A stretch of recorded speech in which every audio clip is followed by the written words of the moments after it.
ఒక మనిషిని అన్యాయంగా చంపడం. అన్యాయము జరిగిన చోట దేవుడు ఎందుకు ఏం చేయట్లేదు. హబక్కూకు గ్రంథం అంతా ఇదే. ఏంటి నువ్వు చూడవా, అసలు ఉన్నావా, నువ్వు ఉంటే కళ్ళు మూసుకున్నా.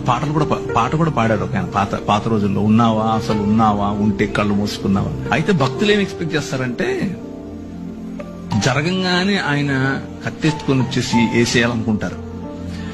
But god doesn't work like that. ఆయన అలా పనిచేయడు. ఆయన ఏమంటాడు అని అంటే, నా ప్లాన్ ఒకటి ఉంది, నేను చేస్తున్నా, నేను ఒక నూతన కార్యం చేస్తున్నా, అది వస్తుంది, అది జరుగుతుంది. You just need to see it. తీర్పు అనేది ఆయన చేతిలో ఉంది. Let's put it this way. మనం అనుకున్నట్లుగా కాకపోయినా ఆయన తనదైన శైలిలో, తన పద్ధతిలో సమస్తాన్ని నూతన పరుస్తున్నాడు.